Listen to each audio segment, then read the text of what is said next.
Historia de los patriarcas y profetas. El gran conflicto entre el bien y el mal, ilustrado en la vida de los santos de la antigüedad. Por Elena G. de Huay. Capítulo 1. El origen del mal. Dios es amor. Su naturaleza y su ley son amor. Lo ha sido siempre y lo serán para siempre. El alto y sublime, el que habita la eternidad, cuyos caminos son eternos, no cambia. En él no hay mudanza ni sombra de variación.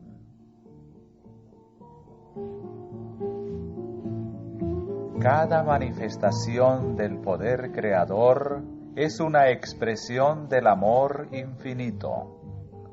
La soberanía de Dios encierra plenitud de bendiciones para todos los seres creados. El salmista dice: Tuyo el brazo con valentía, fuerte es tu mano, ensalzada tu diestra. Justicia y juicio son el asiento de tu trono. Misericordia y verdad van delante de tu rostro. Bienaventurado el pueblo que sabe aclamarte. Andarán, oh Jehová, a la luz de tu rostro. En tu nombre se alegrarán todo el día, y en tu justicia serán ensalzados. Porque tú eres la gloria de su fortaleza. Porque Jehová es nuestro escudo, y nuestro Rey es el Santo de Israel.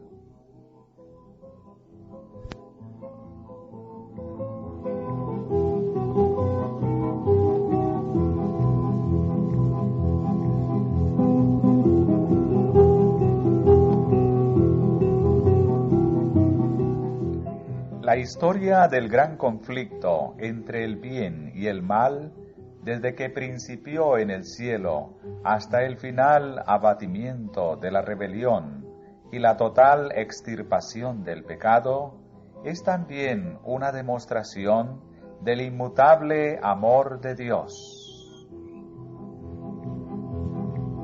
El soberano del universo no estaba solo en su obra benéfica.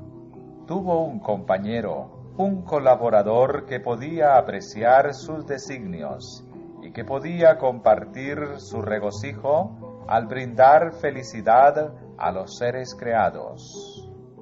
En el principio era el Verbo, y el Verbo era con Dios, y el Verbo era Dios. Este era en el principio con Dios. Cristo, el Verbo, el unigénito de Dios, era uno solo con el Padre, uno solo en naturaleza, en carácter y en propósitos. Era el único ser que podía penetrar en todos los designios y fines de Dios. Y llamaráse su nombre admirable, consejero, Dios fuerte, Padre eterno, Príncipe de paz. Y sus salidas son desde el principio, desde los días del siglo. Y el Hijo de Dios, hablando de sí mismo, declara: Jehová me poseía en el principio de su camino, ya de antiguo, antes de sus obras. Eternalmente tuve el principado, cuando establecía los fundamentos de la tierra. Con él estaba yo, ordenándolo todo, y fui su delicia todos los días, teniendo solaz delante de él en todo tiempo.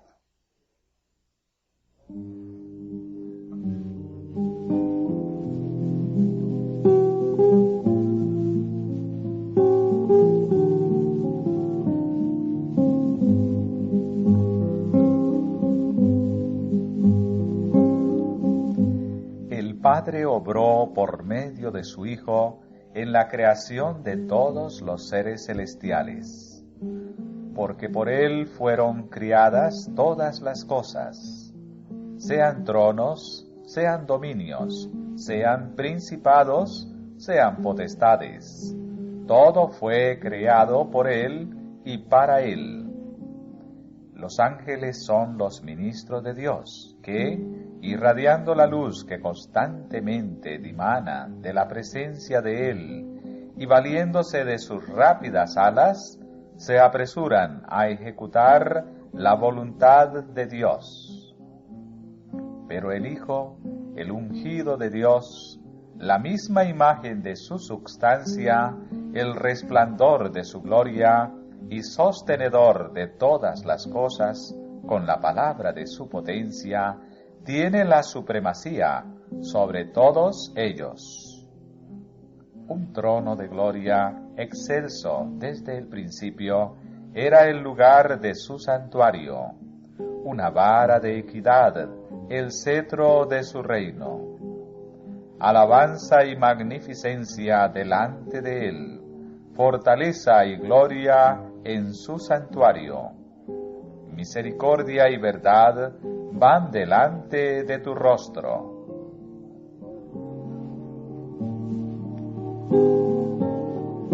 Siendo la ley del amor el fundamento del gobierno de Dios, la felicidad de todos los seres inteligentes depende de su perfecto acuerdo con los grandes principios de justicia de esa ley.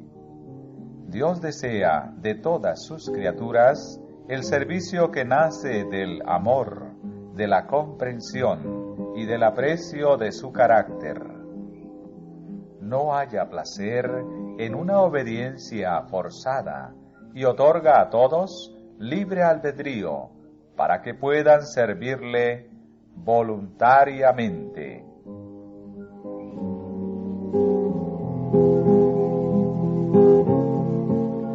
Mientras todos los seres creados reconocieron la lealtad del amor, hubo perfecta armonía en el universo de Dios.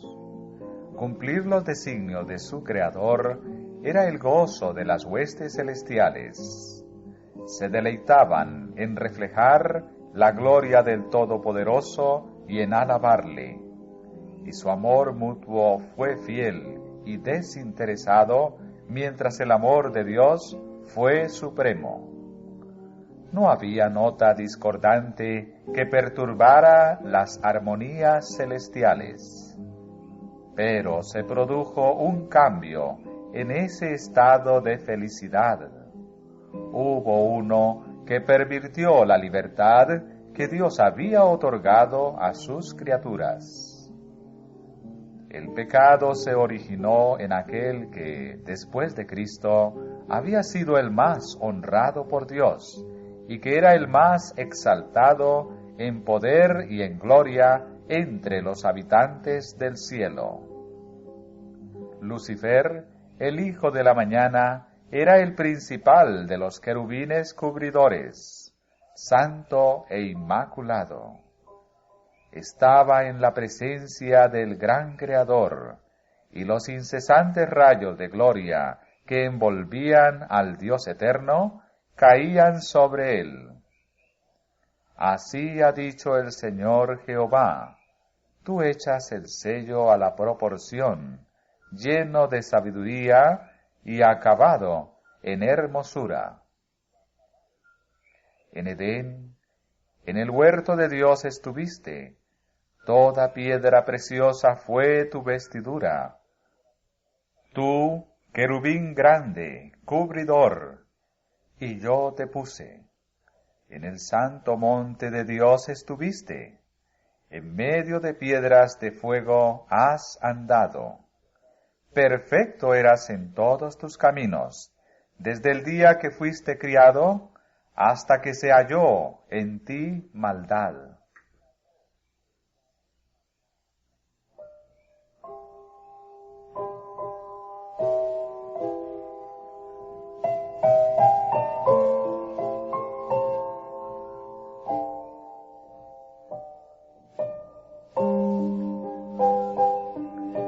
Poco a a poco Lucifer llegó a albergar el deseo de ensalzarse.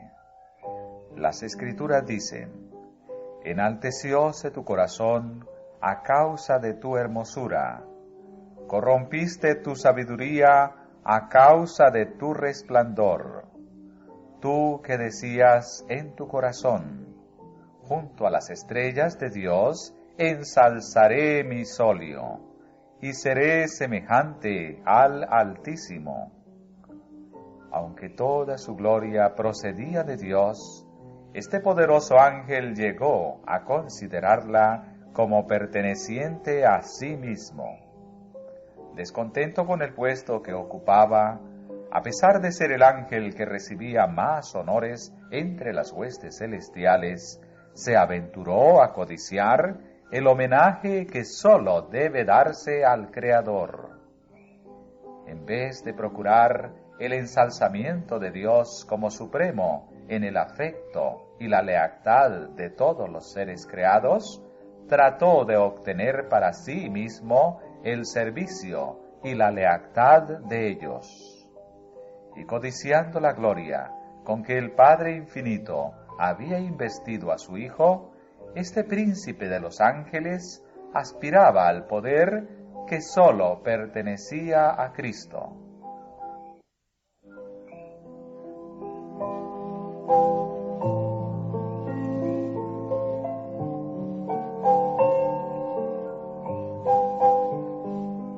Ahora, la perfecta armonía del cielo estaba quebrantada.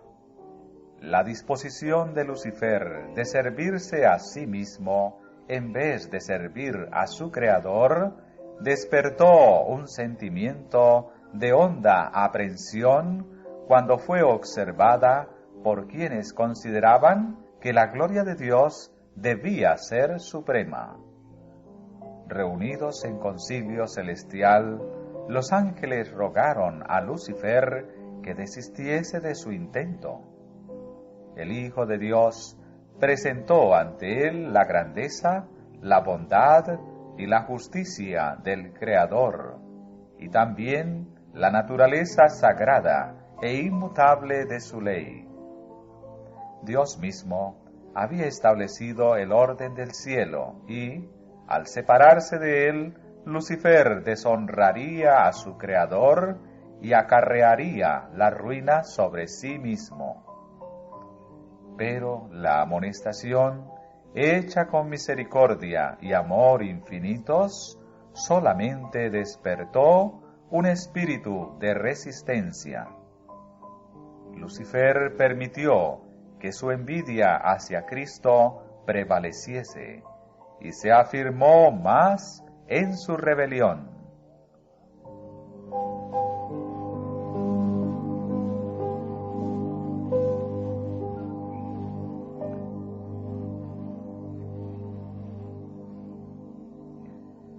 El propósito de este príncipe de los ángeles llegó a ser disputar la supremacía del Hijo de Dios y así poner en tela de juicio la sabiduría y el amor del Creador. Al lograr este fin, estaba por consagrar las energías de aquella mente maestra, la cual, después de la de Cristo, era la principal entre las huestes de Dios.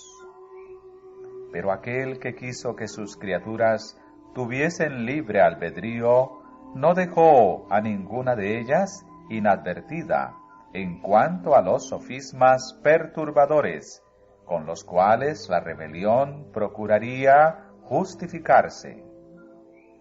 Antes de que la gran controversia principiase, debía presentarse claramente a todos la voluntad de aquel cuya sabiduría y bondad eran la fuente de todo su regocijo.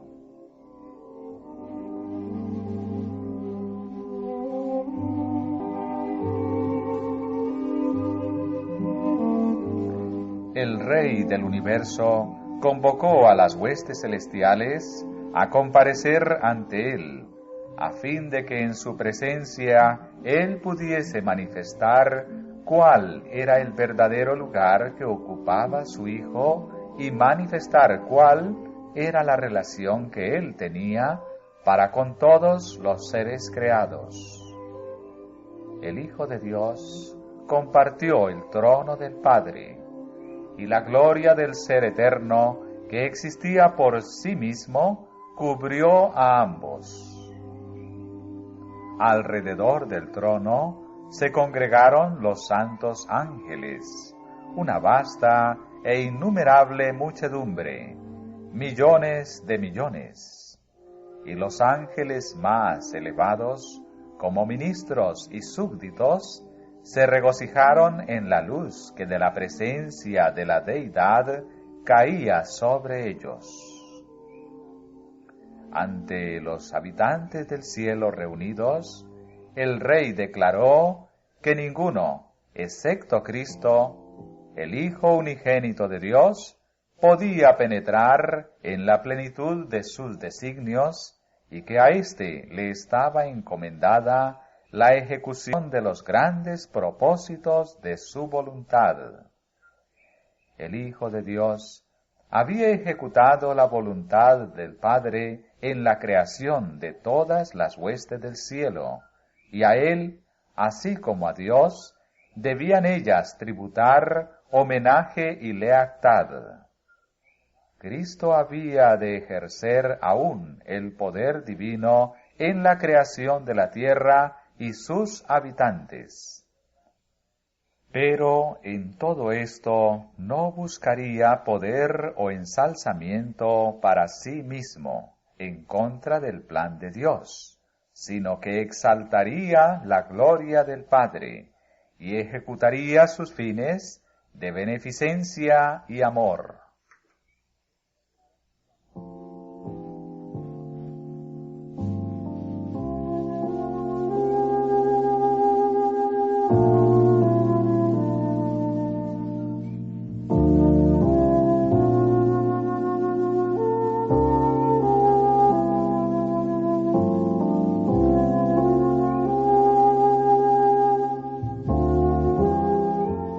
Los ángeles reconocieron gozosamente la supremacía de Cristo y postrándose ante Él, le rindieron su amor y adoración.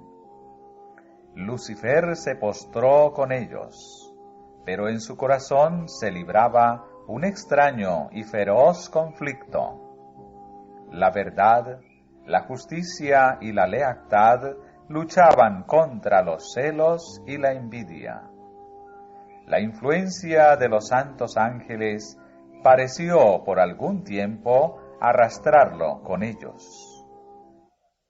Mientras en melodiosos acentos se elevaban himnos de alabanza, cantados por millares de alegres voces, el espíritu del mal parecía vencido. Indecible amor conmovía su ser entero. Al igual que los inmaculados adoradores, su alma se hinchó del amor hacia el Padre y el Hijo. Pero luego se llenó del orgullo de su propia gloria. Volvió a su deseo de supremacía y nuevamente dio cabida a su envidia hacia Cristo. Los altos honores conferidos a Lucifer no fueron justipreciados como dádiva especial de Dios, y por lo tanto no produjeron gratitud alguna hacia su Creador. Se jactaba de su esplendor y elevado puesto, y aspiraba a ser igual a Dios. La hueste celestial le amaba y reverenciaba. Los ángeles se deleitaban en cumplir sus órdenes, y estaba dotado de más sabiduría y gloria que todos ellos. Sin embargo, el Hijo de Dios ocupaba una posición más exaltada que él. Era igual al Padre en poder y autoridad. Él compartía los designios del Padre, mientras que Lucifer no participaba en los concilios de Dios. ¿Por qué, se preguntaba el poderoso ángel, debe Cristo tener la supremacía? ¿Por qué se le honra más que a mí?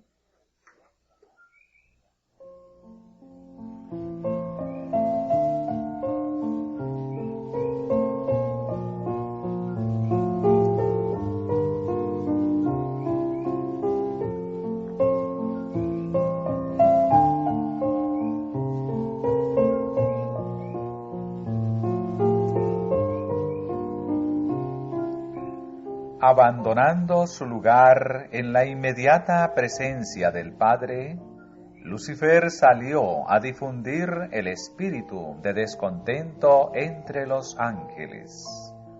Trabajó con misteriosa reserva y por algún tiempo ocultó sus verdaderos propósitos bajo una aparente reverencia hacia Dios. Principió por insinuar dudas acerca de las leyes que gobernaban a los seres celestiales, sugiriendo que aunque las leyes fuesen necesarias para los habitantes de los mundos, los ángeles, siendo más elevados, no necesitaban semejantes restricciones, porque su propia sabiduría bastaba para guiarlos. Ellos no eran seres que pudieran acarrear deshonra a Dios. Todos sus pensamientos eran santos, y errar era tan imposible para ellos como para el mismo Dios. La exaltación del Hijo de Dios como igual al Padre fue presentada como una injusticia cometida contra Lucifer, quien, según se alegaba, tenía también derecho a recibir reverencia y honra.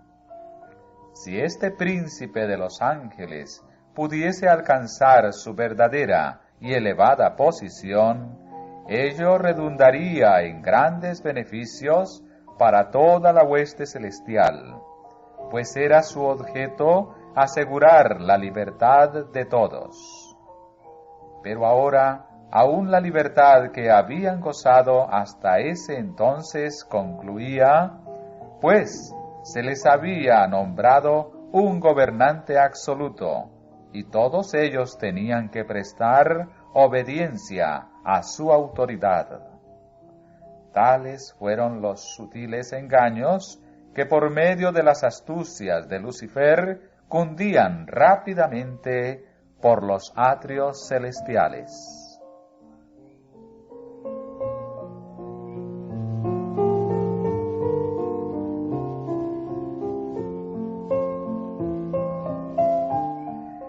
No se había efectuado cambio alguno en la posición o en la autoridad de Cristo. La envidia de Lucifer, sus tergiversaciones y sus pretensiones de igualdad con Cristo habían hecho absolutamente necesaria una declaración categórica acerca de la verdadera posición que ocupaba el Hijo de Dios. Pero ésta había sido la misma desde el principio. Sin embargo, las argucias de Lucifer confundieron a muchos ángeles.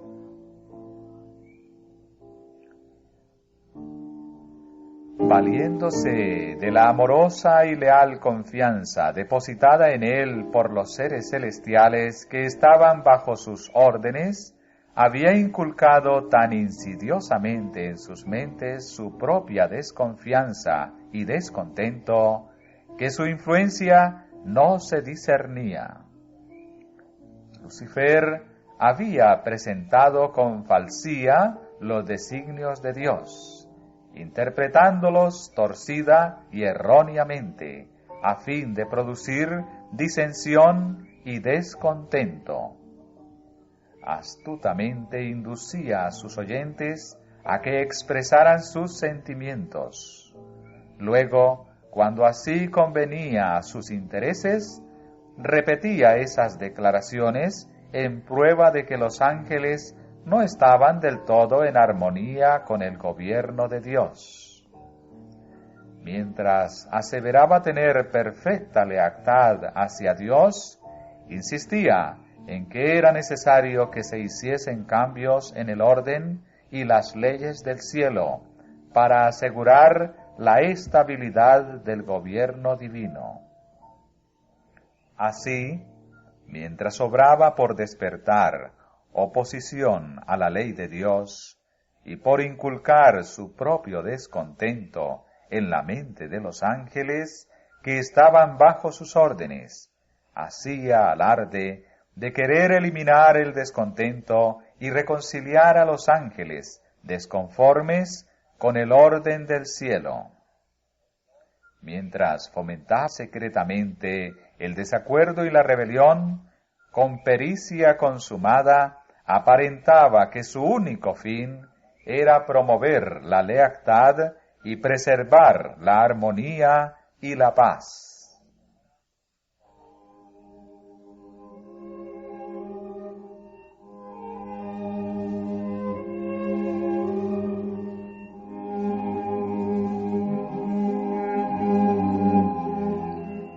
El espíritu de descontento, así encendido, hacía su funesta obra. Aunque no había rebelión abierta, el desacuerdo aumentaba imperceptiblemente entre los ángeles. Algunos recibían favorablemente las insinuaciones de Lucifer contra el gobierno de Dios. Aunque previamente habían estado en perfecta armonía con el orden que Dios había establecido, estaban ahora descontentos y se sentían desdichados, porque no podían penetrar los inescrutables designios de Dios. Les desagradaba la idea de exaltar a Cristo.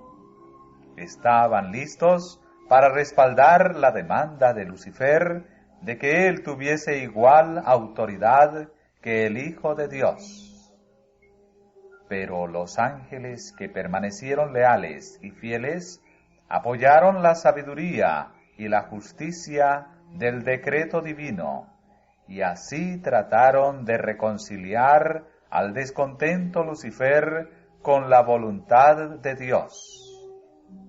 Cristo era el Hijo de Dios.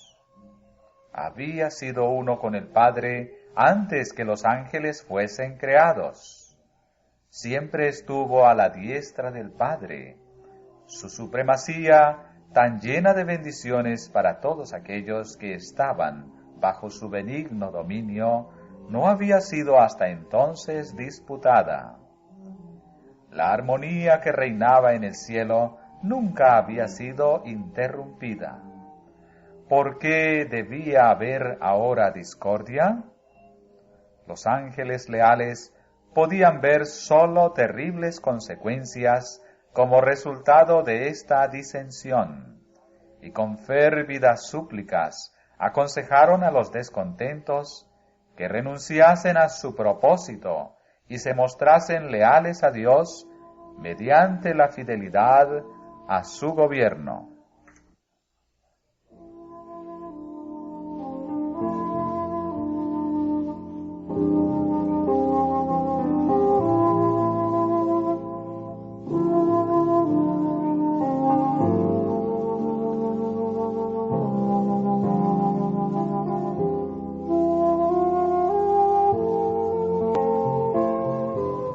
Con gran misericordia, según su divino carácter, Dios soportó por mucho tiempo a Lucifer.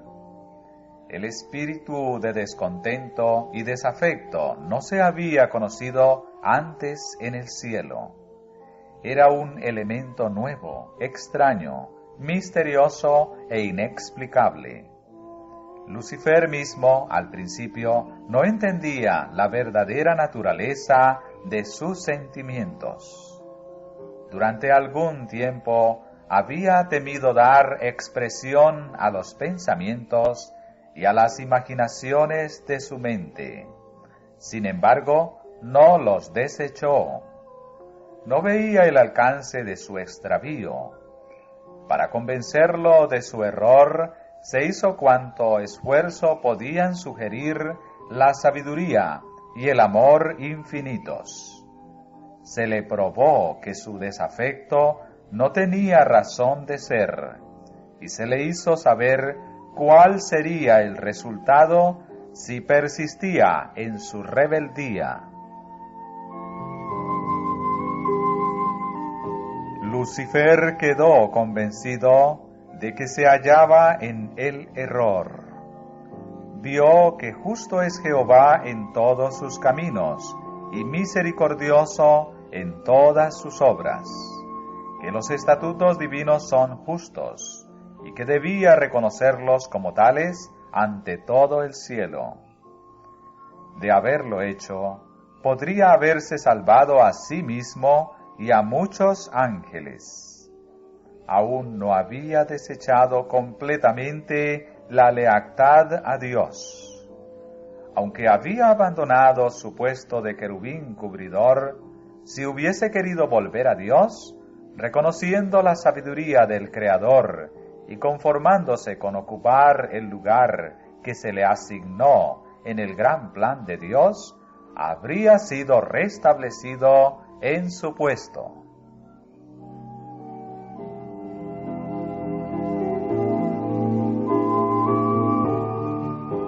Había llegado el momento de hacer una decisión final. Él debía someterse completamente a la divina soberanía o colocarse en abierta rebelión. Casi decidió volver sobre sus pasos, pero el orgullo no se lo permitió. Era un sacrificio demasiado grande para quien había sido honrado tan altamente el tener que confesar que había errado, que sus ideas y propósitos eran falsos, y someterse a la autoridad que había estado presentando como injusta.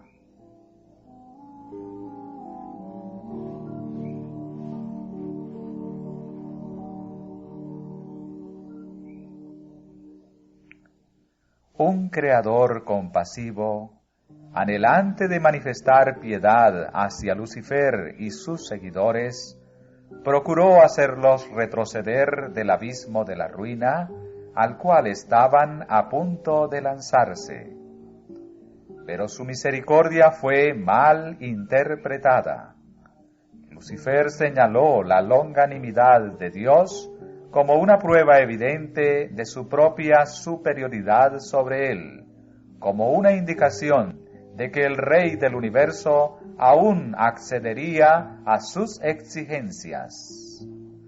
Si los ángeles se mantenían firmes de su parte, dijo, aún podrían conseguir todo lo que deseaban. Defendió persistentemente su conducta y se dedicó de lleno al gran conflicto contra su Creador.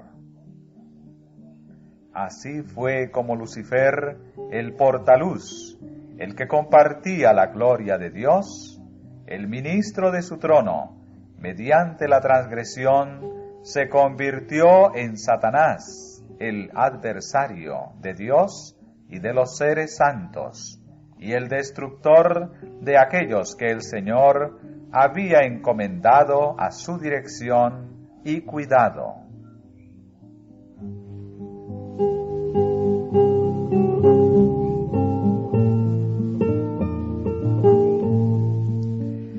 Rechazando con desdén los argumentos y las súplicas de los ángeles leales, los tildó de esclavos engañados.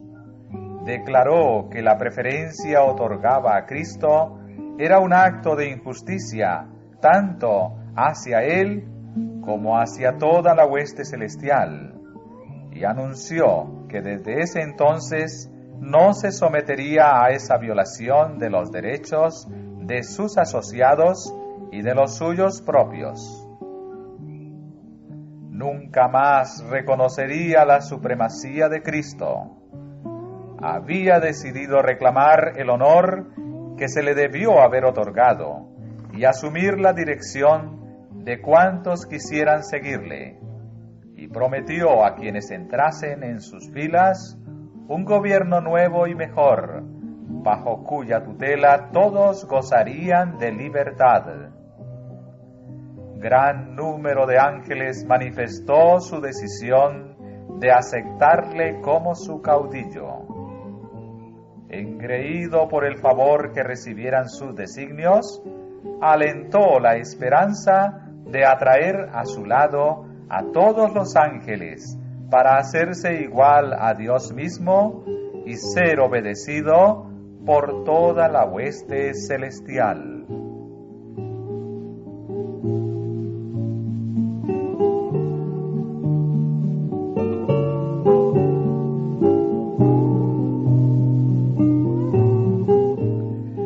Los ángeles leales volvieron a instar a Satanás y a sus simpatizantes a someterse a Dios.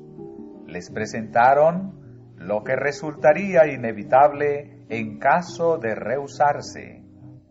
El que los había creado podía vencerlos y castigar severamente su rebelde osadía.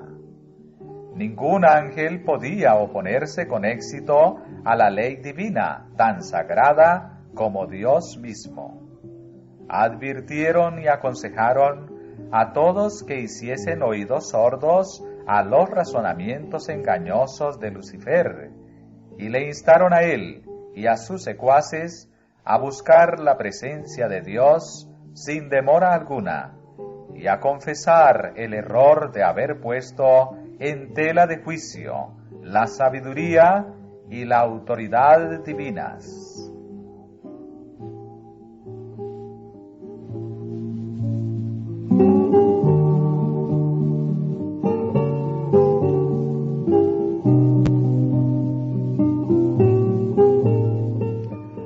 Muchos estaban dispuestos a prestar atención a este consejo, a arrepentirse de su desafecto y a pedir que se les admitiese en el favor del Padre y del Hijo. Pero Lucifer tenía otro engaño listo. El poderoso rebelde declaró entonces que los ángeles que se le habían unido habían ido demasiado lejos para retroceder, que él estaba bien enterado de la ley divina y que sabía que Dios no los perdonaría. Declaró que todos aquellos que se sometieran a la autoridad del cielo serían despojados de su honra y degradados. En cuanto a él se refería, estaba dispuesto a no reconocer nunca más la autoridad de Cristo. Manifestó que la única salida que les quedaba a él y a sus seguidores era declarar su libertad y obtener por medio de la fuerza los derechos que no se les quiso otorgar de buen grado.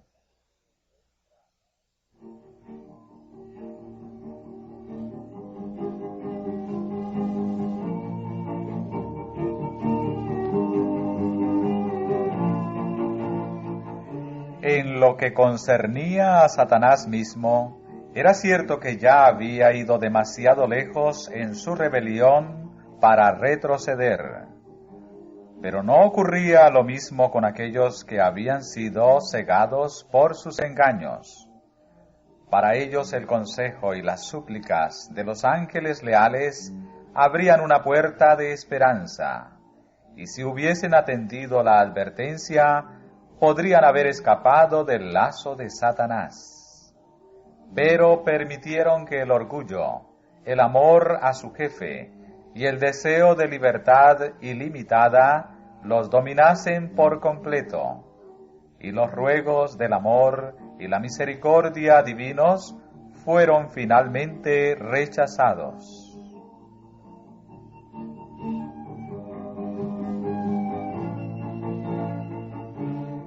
Dios permitió que Satanás siguiese con su obra hasta que el espíritu de desafecto se trocó en una activa rebelión. Era necesario que sus planes se desarrollasen en toda su plenitud, para que su verdadera naturaleza y tendencia fuesen vistas por todos. Como querubín ungido, Lucifer había sido altamente exaltado. Era muy amado por los seres celestiales, y su influencia sobre ellos era poderosa. El gobierno de Dios incluía no solo los habitantes del cielo, sino también los de todos los mundos que había creado, y Lucifer llegó a la conclusión de que si pudiera arrastrar a los ángeles celestiales en su rebelión, podría también arrastrar a todos los mundos. Él había presentado su punto de vista astutamente, haciendo uso de sofismas y engaños para lograr sus fines. Su poder para engañar era enorme. Disfrazándose con un manto de mentira, había obtenido una ventaja. Todo cuanto hacía estaba tan revestido de misterio que era muy difícil revelar a los ángeles la verdadera naturaleza de su obra. Hasta que ésta no estuviese plenamente desarrollada, no podría manifestarse cuán mala era, ni su desafecto sería visto como rebelión. Aún los ángeles leales no podían discernir bien su carácter, ni ver a dónde se encaminaba su obra.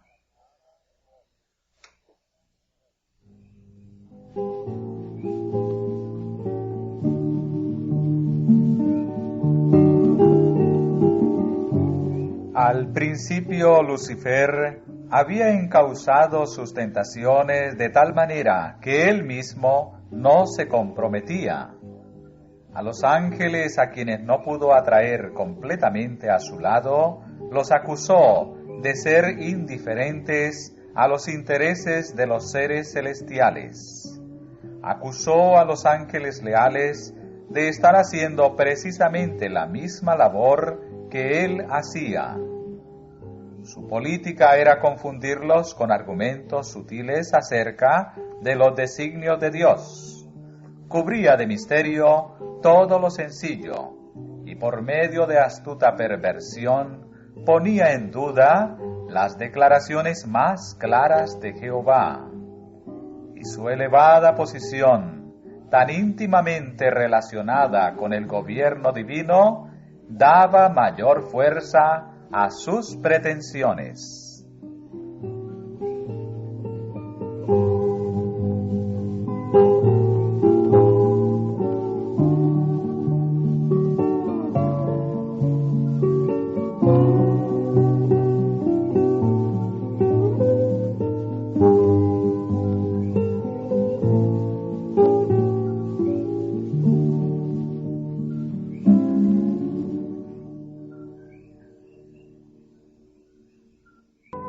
Dios podía emplear solo aquellos medios que fuesen compatibles con la verdad y la justicia.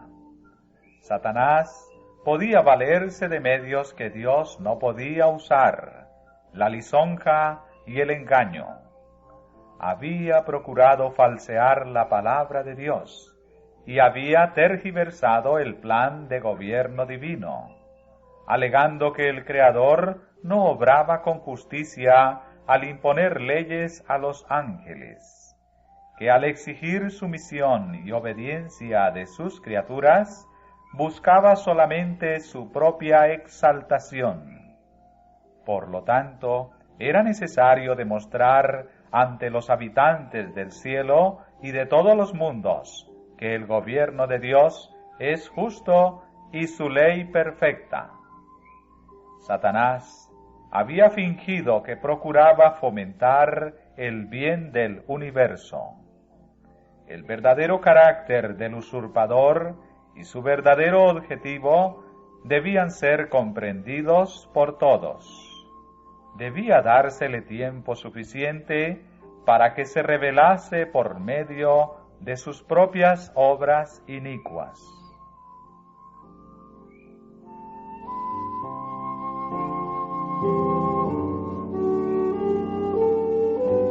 La discordia que su propio proceder había causado en el cielo, Satanás la atribuía al gobierno de Dios. Todo lo malo, decía, era resultado de la administración divina. Alegaba que su propósito era mejorar los estatutos de Jehová. Por consiguiente, Dios le permitió demostrar la naturaleza de sus pretensiones para que se viese el resultado de los cambios que él proponía hacer en la ley divina. Su propia labor había de condenarle. Satanás había dicho desde el principio que no estaba en rebeldía. El universo entero había de ver al engañador desenmascarado.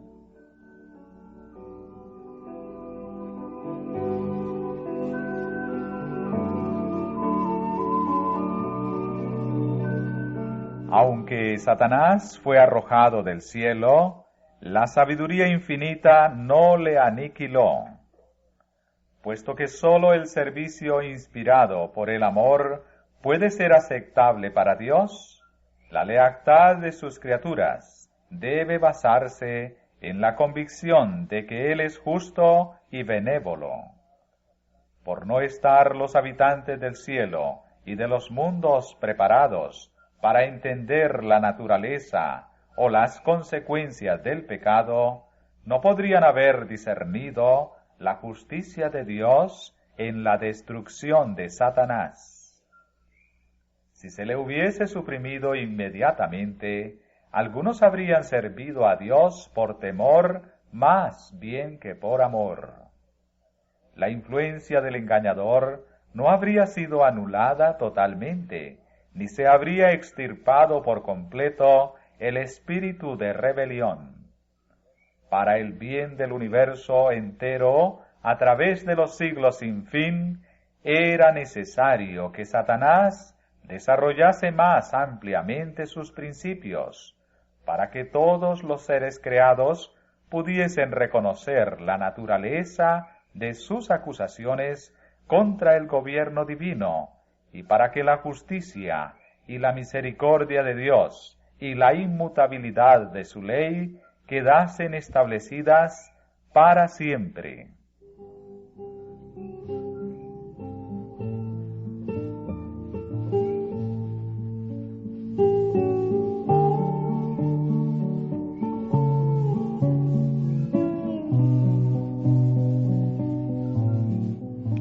La rebelión de Satanás había de ser una lección para el universo a través de todos los siglos venideros, un testimonio perpetuo acerca de la naturaleza del pecado y sus terribles consecuencias.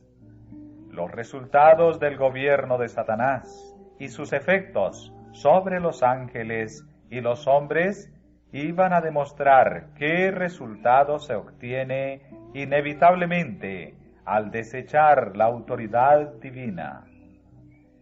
Iban a atestiguar que la existencia del gobierno de Dios entraña el bienestar de todos los seres que Él creó. De esta manera, la historia de este terrible experimento de la rebelión iba a ser una perpetua salvaguardia para todos los seres santos, para evitar que sean engañados acerca de la naturaleza de la transgresión, para salvarlos de cometer pecado y sufrir sus consecuencias.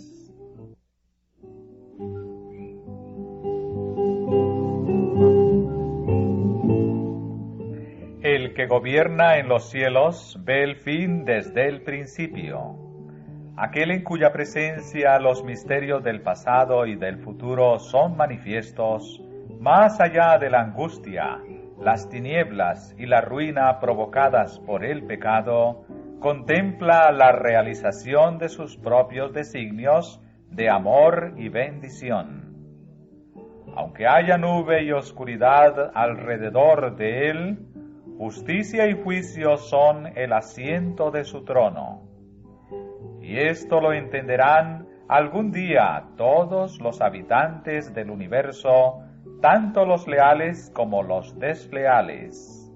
Él es la roca, cuya obra es perfecta, porque todos sus caminos son rectitud. Dios de verdad, y ninguna iniquidad en él. Es justo y recto.